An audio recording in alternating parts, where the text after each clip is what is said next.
Things have changed, boss. We pull in money, recruits, just to combat Cypher. Rubbing our noses in bloody battlefield dirt. All for revenge. The world calls for wet work, and we answer. No greater good. No just cause. Cause.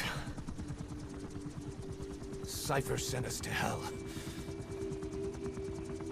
But we're going even deeper. I know. I'm already a demon. Heaven's not my kind of place anyway.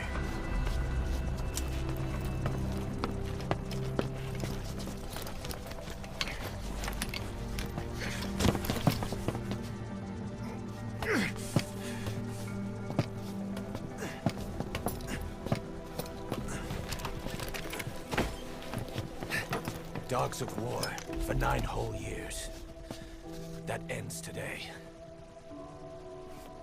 Now you're not sleeping, and we're not junkyard hounds. We're diamond dogs.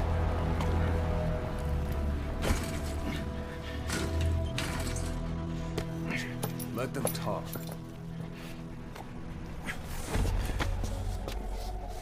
We can crush Cypher, boss. And you can build the army that can do it. Just one thing, Kaz. This isn't about the past. We're fighting for the future.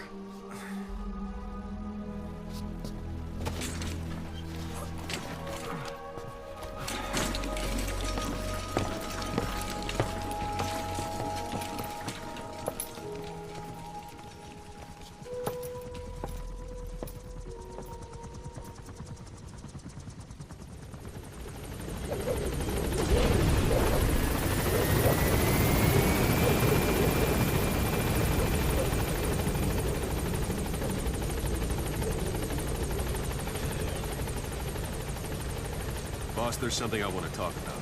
It concerns the running of Mother Base. Come meet with me. You came. This base belongs to... Go for them, not me. This base belongs to you now. Make Diamond Dogs the force it deserves. Like any organization, we need good people, and we need to make good use of their talents. Miller asked me to lay that out for you.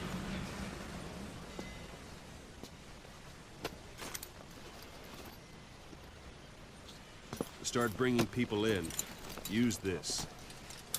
It's a Fulton recovery device. When you're in the field, use it to extract any soldiers or prisoners you want back here. And we'll see if we can't persuade them to join the ranks of Diamond Dogs. Go on. Test it out on the staff here. Anyone you want. First, put them to sleep. You have a tranquilizer gun, don't you? I'm ready, boss.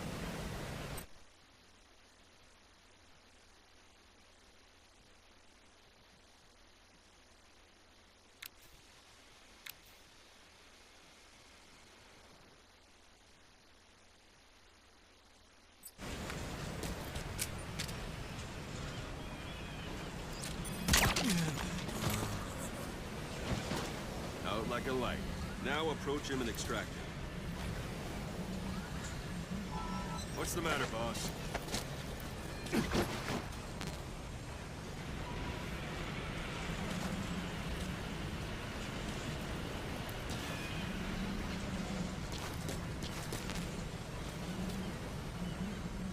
First, put him to sleep. You have a tranquilizer gun, don't you?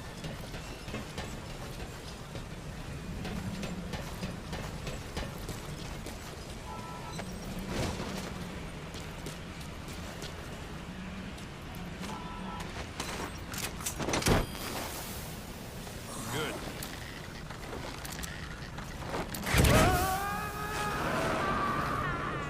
Extraction complete. Hang on a minute, boss. I'm not finished yet. Hang on a minute, boss. I'm not finished yet. You can only Fulton recover someone if they're not resisting it. No dead bodies either. They don't make great recruits. The staff member you just extracted will be assigned to the team best suited to his abilities. See for yourself. Open your eye droid.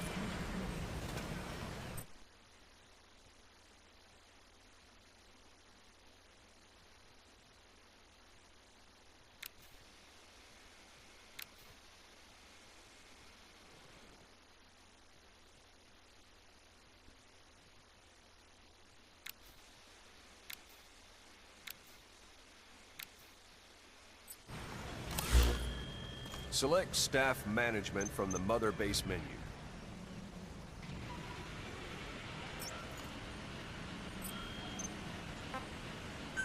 So that staff member was placed on the R&D team. The R&D team is in charge of developing all kinds of weapons and items that will support you on missions. Take a look at the development list. Select Weapons Items under the Development heading.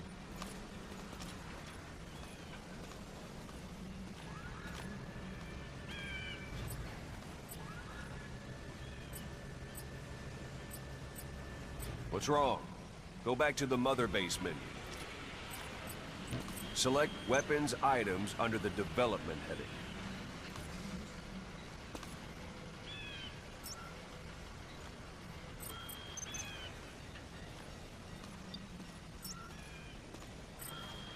Come on, go ahead and select the red mark.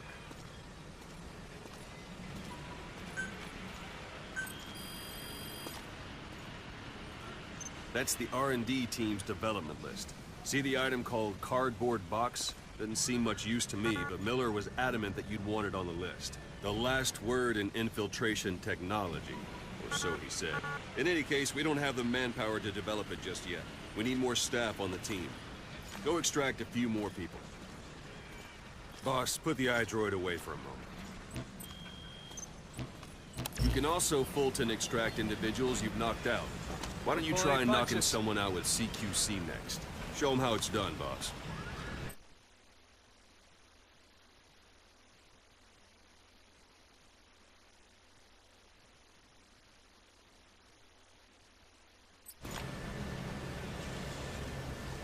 Try throwing them. It's the best way to knock someone out instantly.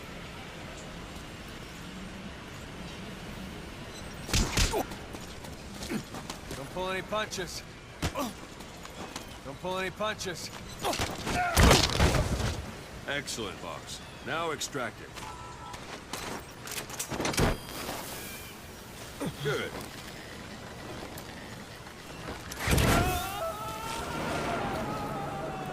Extraction complete. One thing I should mention. A Fulton extraction won't always be successful. If the person is injured, the shock of it could kill them. And if the weather's unfavorable, well, they could end up going missing. You can determine the chance of success by approaching the person you want to extract. If you want to be sure you can get them out, best carry them to the chopper instead. All right, extract the next staff member. It's an honor, boss. Extract him. Use any method you like. Start by knocking him out, or you can put him to sleep.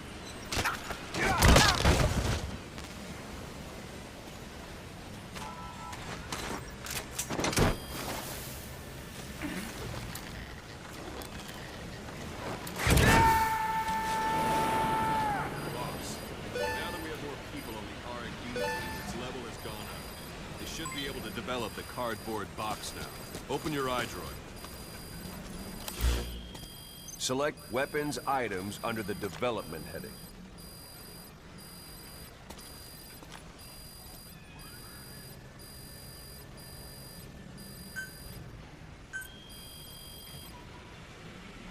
Come on, go ahead and select the red mark. Now select Cardboard Box and start development. Just be aware that development requires funds. GMP. Watch we don't end up in the red.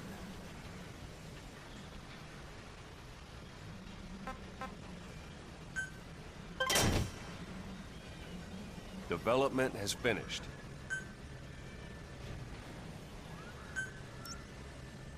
You can have the support unit supply you with weapons and items you've developed. Think of it as your own personal delivery service.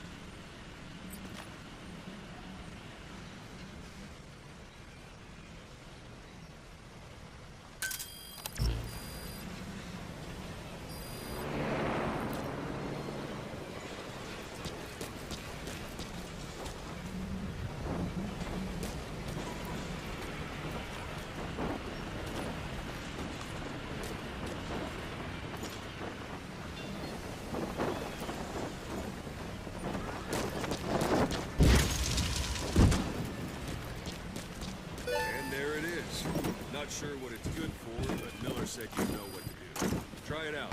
One last thing. The staff members you extracted were all placed on the R&D team, but that was Miller's decision. If If you think they belong somewhere else, you're free to move them around. Well, that about does it. You won't make any GMP or find recruits hanging around here.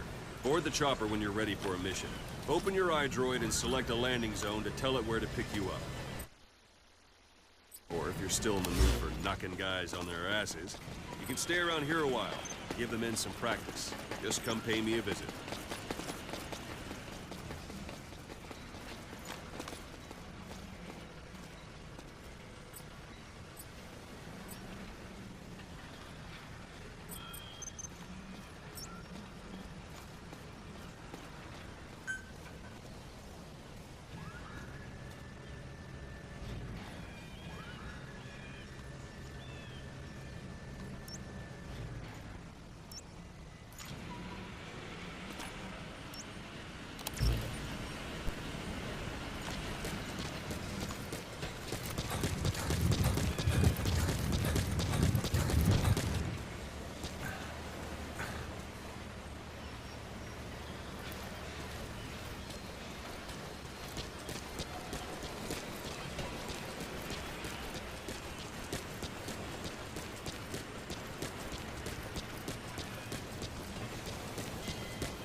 Boss, let's practice your CQC. Begin by grabbing it.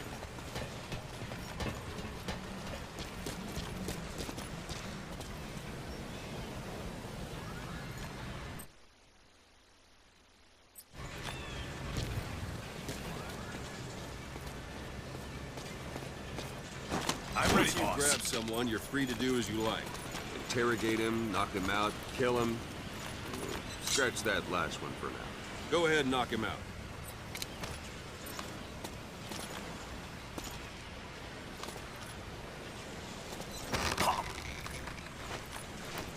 Good. Extract the staff member.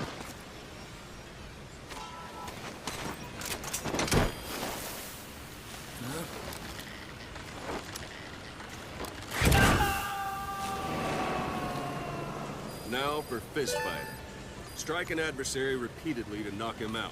He'll stay unconscious for longer than if you throw him.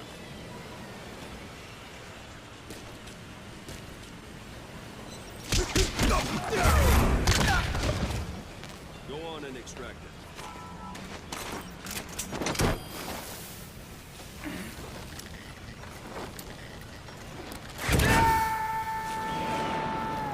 Starting to feel like yourself again?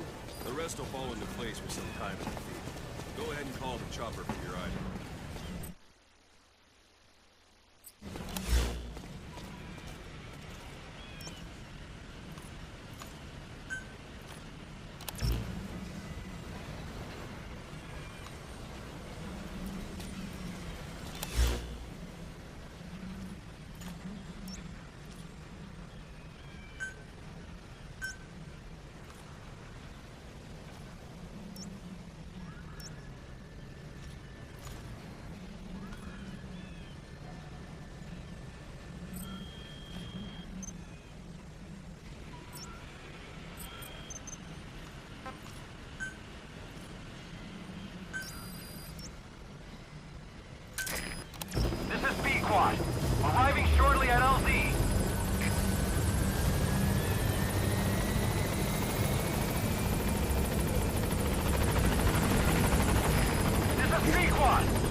list of missions for you. Open your iDroid.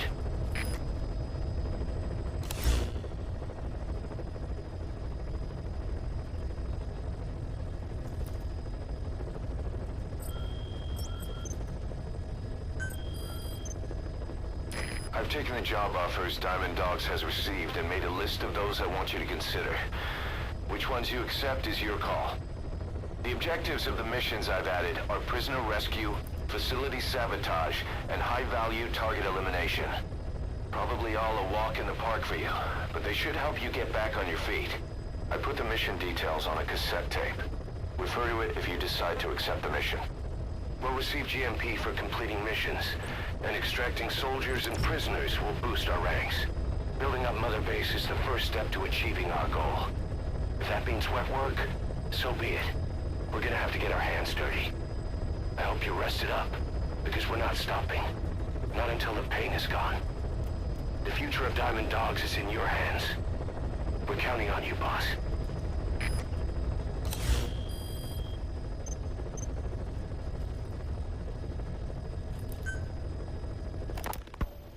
You were hospitalized in Dekelia, a British sovereign base area on Cyprus.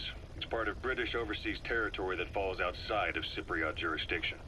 You got moved from Cuba's Little America right into Cyprus's Little Britain. Why Dekelia? The UK and the US remain close allies. The last place Cypher would think to look for you is inside their own system. That's what kept you safe in British military hospital for 9 years. The safest place from a whale is inside its own belly. You were a regular Geppetto. Well, it wasn't Pinocchio who led me out to safety. So who was that guy? Cypher went so far as to attack British territory, burning their own ally. That's how badly they wanted you dead. He said I was in a British military hospital. But the doctor had a Greek accent. They hire locally. Easier to trust them. Dekelia is also home to Greek Cypriots, after all. What about the Turks? They haven't returned to the south. Not yet. The Cyprus dispute is still a long way from resolved. The country is just as split as it was in '74. Turkish Cypriots in the north, Greek Cypriots in the south. Between them, the Green Line, the UN established. And Dekelia sits right on top of it. It does. Part of the buffer zone between the two groups. Another reason it was the perfect place to hide you. Easy to spot any outsiders snooping around. So how do things stand? Now, last year, the Turks declared that the Turkish Republic of Northern Cyprus is an independent state, though it's only Turkey that recognizes it. In the past, the Greeks and Turks lived side by side in the same villages. There are reasons to fight. Those came from the outside. Greece, Turkey, Britain, America, they all had their own stake in pitting the two sides against each other. But once you spark something like this, it's impossible to control. Both sides build up grudges like debt, without the foresight to see that each act of revenge just fans the flames. And then it's too late for other nations to rush in with peace talks. The embers keep on smoldering. Each nation's arrogance only breeds anarchy. The world is paralyzed by this hunger for revenge. Cyprus is no different.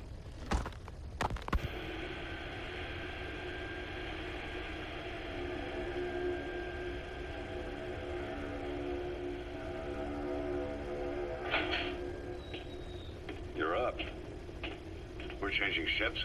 We can't go sailing the Suez in a whaler. The Suez Canal. When did they reopen it? Not long after you were attacked. Once they finished sweeping it for mines after the Arab-Israeli conflict. Can you stand?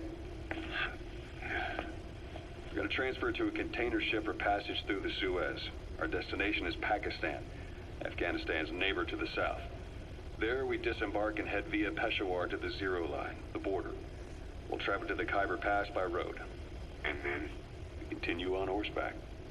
Afghanistan's main roads are under Soviet control. We'll need to go around them. It'll be all narrow, winding paths through the mountains. We'll do better on horseback. It's a local guerrilla tactic. They use the higher ridges to avoid air recons. Then they charge down the mountains for ambushes. The Soviets still haven't devised a counter-strategy. Our time frame is only half as much as we really need. It's gonna be a tough march. Better horses than boats.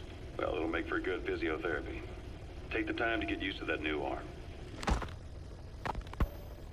Now the Soviets have indicated they are not participating in the Los Angeles Olympics, primarily because the United States has made no attempt to guarantee the safety of the Soviet Union's athletes.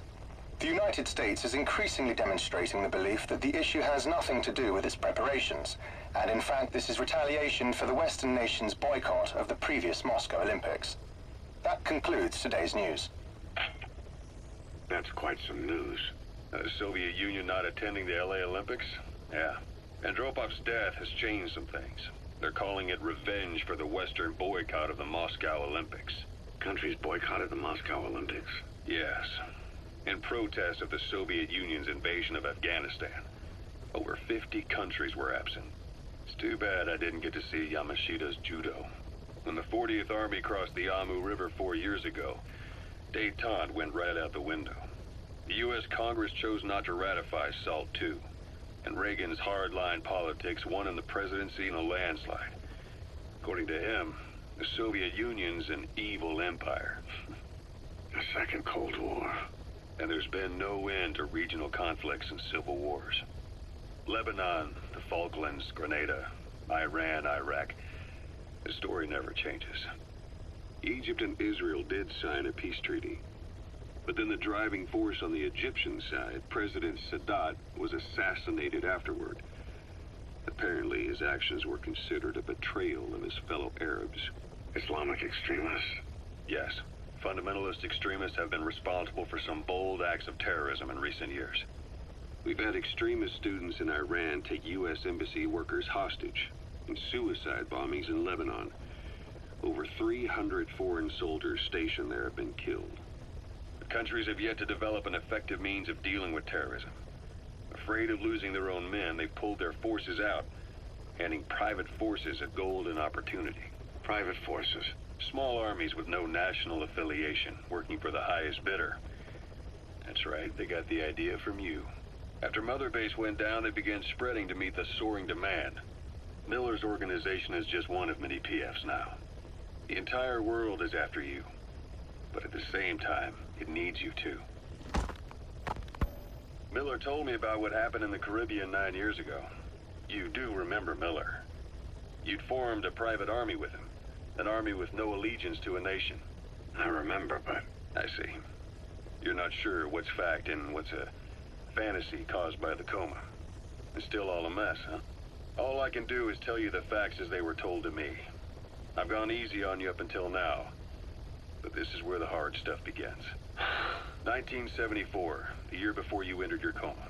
You were in Colombia, operating with a small unit of men, basically mercenaries. Miller was among them. Miller was trying to find a way to turn his and your talents into a line of work. He was looking to start a business where you would fight on behalf of others around the world, those who needed military force. But the reality was, at that time, you didn't have enough gear to equip your own men. Then Miller came across this client. It was a huge job he was offering, but you had a shot at pulling it off. You accepted it and headed into Costa Rica. The client even threw in an offshore facility in the Caribbean. The Mother Base, that would be your new base of operations. Miller sure did have a head for business. As your mission went on, your unit grew and grew. More weapons, more money. Before you knew it, you were commanding 300 men. As the organization got bigger, your military powers swelled to match. It got so the international community couldn't afford to ignore you. You were just too damn successful for your own good. You, your men, had worn out your welcome. Everyone was out for you. East, West, First World, Third. It was only a matter of time before someone took you down. And that was XOF. Officially, they're an anti-terror unit under the CIA. In reality, they're Cypher's private strike force. They lured you to Cuba using Chico, the Nicaraguan revolutionary kid, and Paz, a mole who worked for Cypher as bait.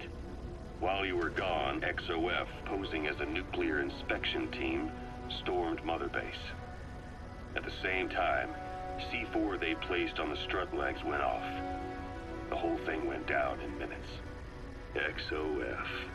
Kisses and hugs followed by a big FU. All because of Miller's blind spot. A back door into Mother Base no one suspected.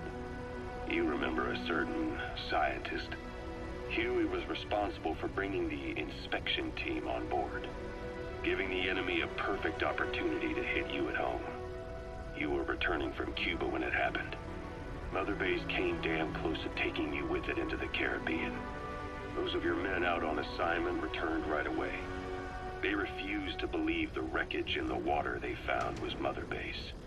But they checked the coordinates again and again, until reality finally settled in. You were supposed to die that day. That was XOF's primary objective. As far as most folks know, you did. The first doctor to see you wasn't even sure what he was looking at. Before they'd even finished operating, your men moved you to that hospital in Cyprus. It was a woman named Eva who arranged that. Rings a bell, huh? Most men in your condition would have been written off right from the start. But you survived. You went straight down to hell, and they pulled you out. Your eye wide open. Full of venom. The days of Naked Snake are long gone. Welcome back, Venom Snake. This world still needs you. Here, Snake, try this on. A prosthetic arm. Yeah, Miller was calling it the arm that wasn't there. The physiotherapy's going well. Your arm's bulked up enough for it to fit. There. Perfect. A little time with it, and it'll work better than the real thing. What do you think? I can still feel my real arm. Well, you better get used to this one quick. You have any pain? Every now and then. Where? My fingertips. My left fingertips. Sounds like phantom pain. Your brain still remembers your old hand. Yeah. What about your vision? Can you see okay? Yeah, at the moment. Now, the shrapnel in your skull is pressing on your optic nerve. I'm told any hard impact could have an effect on your visual cortex. Yeah. The doctor mentioned that. Your brain might process visual information incorrectly. In other words, you could have hallucinations. You might see things that aren't there, or not see things as they really are. You experience any of that? I think so. When? Right after I wake up. Colors look faded. Colors, huh? Well, that's not a major concern in and of itself, but it could mean the difference between life and death in the field. You'll need to watch out for that. I will. All right. You should continue your physio. We'll be arriving soon. It's the last chance you'll get.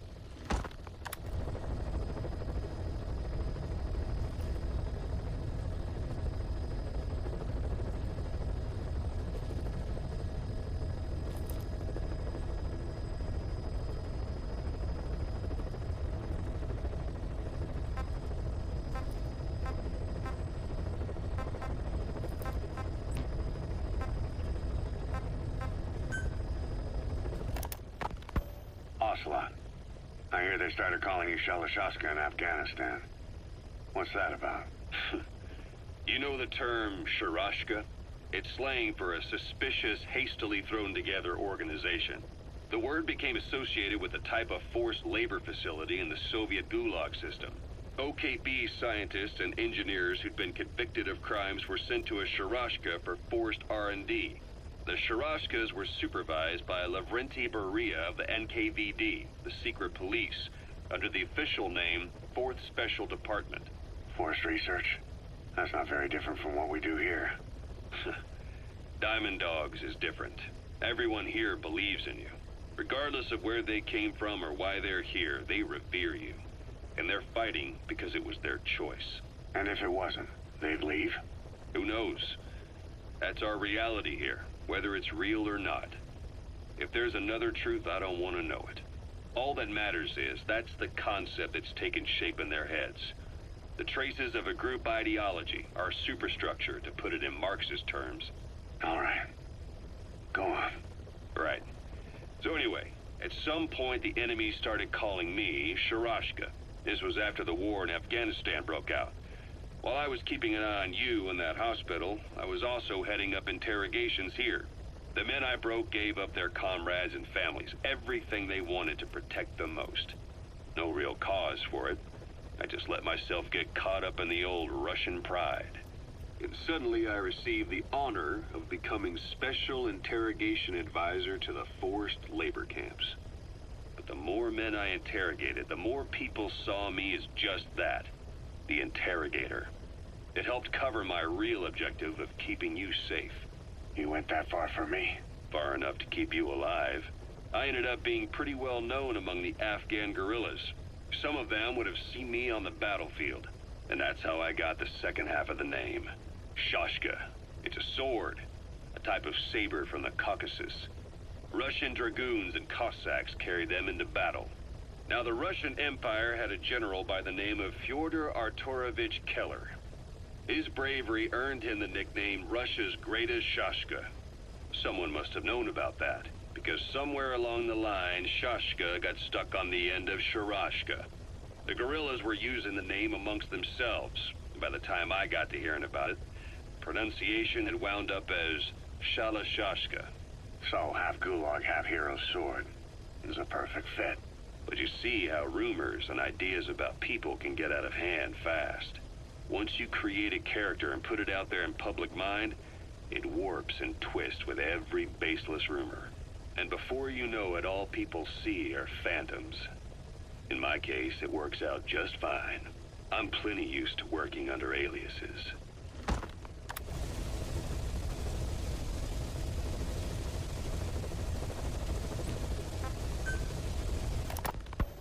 So SALT II still hasn't gone into effect. That treaty was drawn up to limit not just the size of the U.S. and Soviet Union's nuclear arsenals, but also their delivery systems. The whole deal. Just when we thought all those years of negotiations had paid off, somebody decides to invade Afghanistan. The timing couldn't have been worse. The president was in the middle of the SALT II talks back then. You mean while you were busy trying to stop Peace Walker? I heard. President Ford was meeting with the General Secretary in Vladivostok.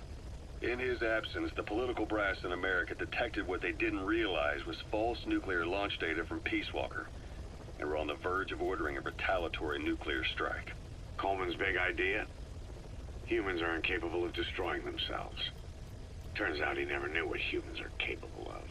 If that AI, the boss, hadn't found a way to stop the fake data transmission, they probably would have gone ahead with the launch. Deterrence was revealed as the pipe dream it was. All thanks to you. And her. The U.S.-Soviet talks looked set to fall through. What happened in Nicaragua no doubt helped trigger a change of heart. But in the end... The time's to find the politics. When you've grabbed their tail, they turn and bite your hand. I first met you 20 years ago now. The place was Selenouyarsk in the Soviet Union. We were enemies. I was with the GRU. You were still fighting for America. 1964. Operation Snake Eater. Its objective? The assassination of the legendary soldier known as the Boss. When you returned home successful, they awarded you the title Big Boss. Your CO, Zero, sought to carry on the boss's will by covertly establishing his own organization. You knew the original members from Operation Snake Eater.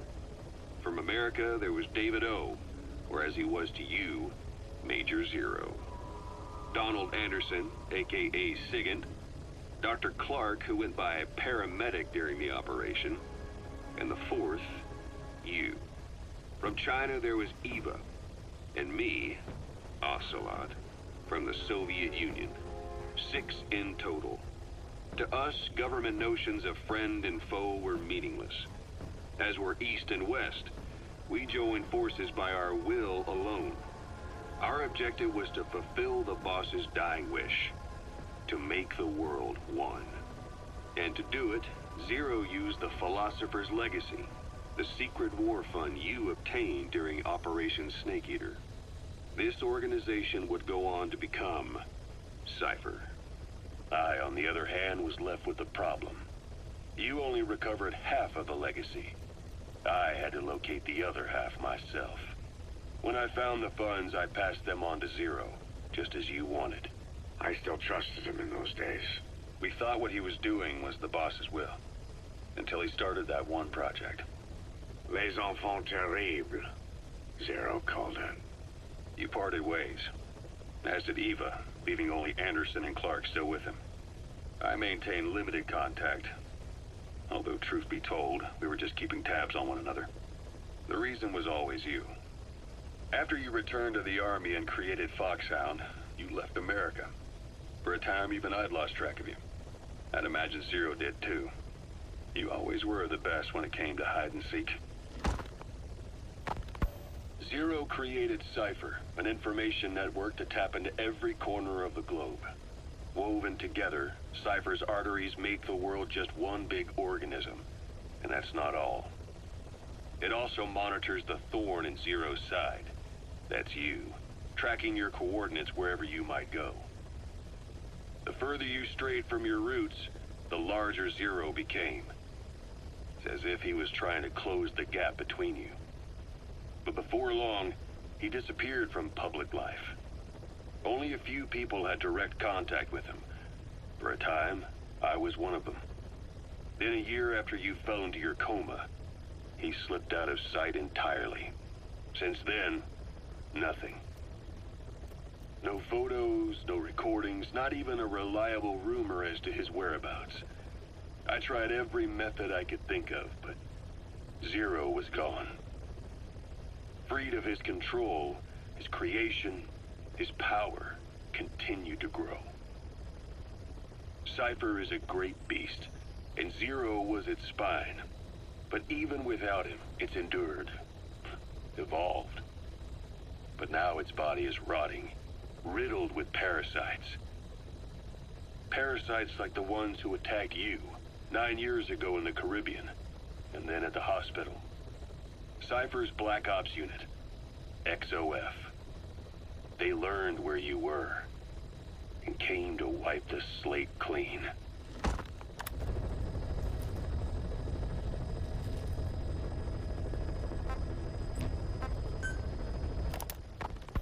Christmas Eve, 1979.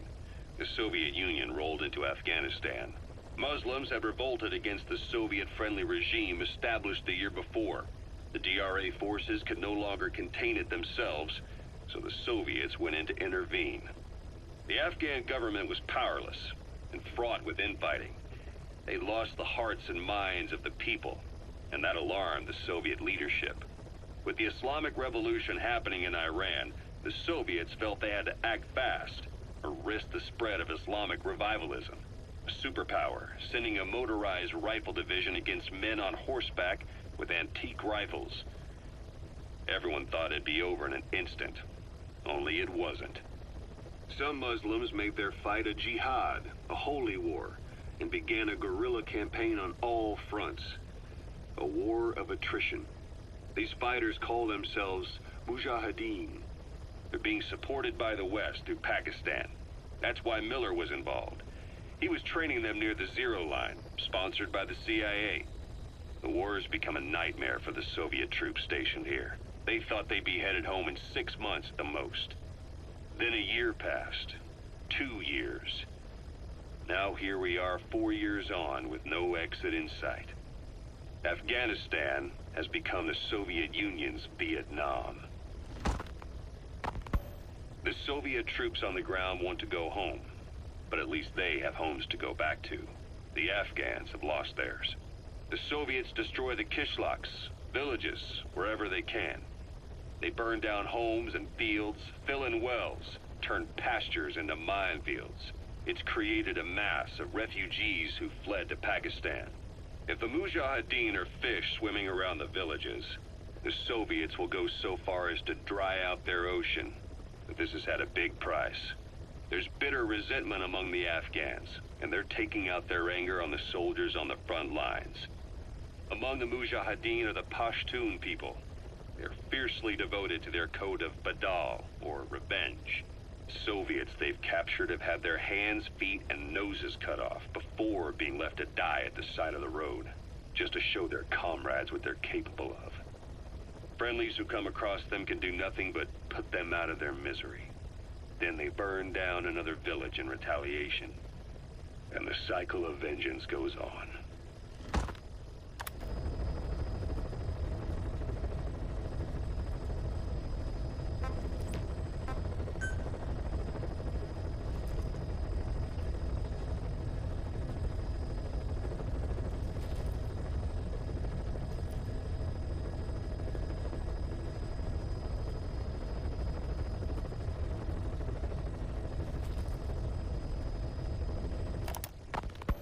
Snake. I wanted to ask you about the man on fire. What do you remember from the hospital? Anything we can use? Well, he took off the moment the sprinklers started up. Sprinklers? The fire system? And when he got sprayed with water from the burst pipe, it slowed him down. When we escaped on horseback, he wouldn't cross the river either. And then it started to rain. And he disappeared. Water against fire. Is it that simple? I mean, it makes sense. It's just hard to believe it would work on a guy like that.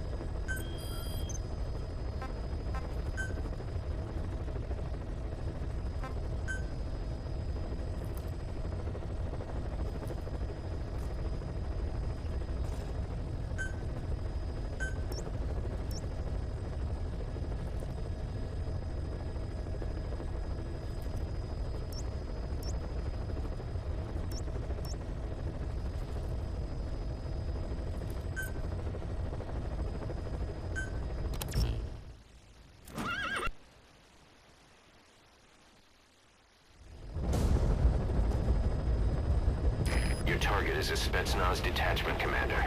Your orders are to take him out. With skills like his, it'd be a shame to waste him.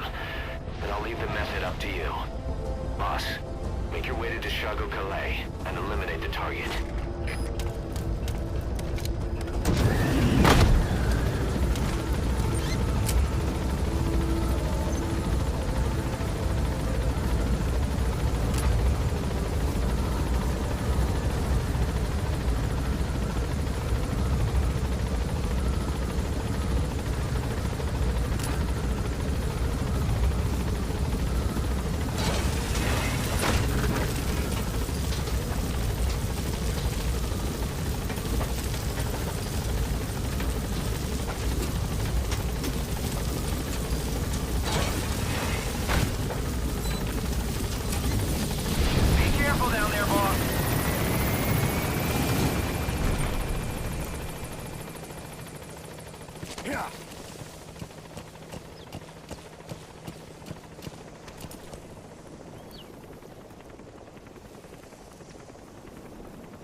The target is camped out in that village, dressed as an ordinary soldier.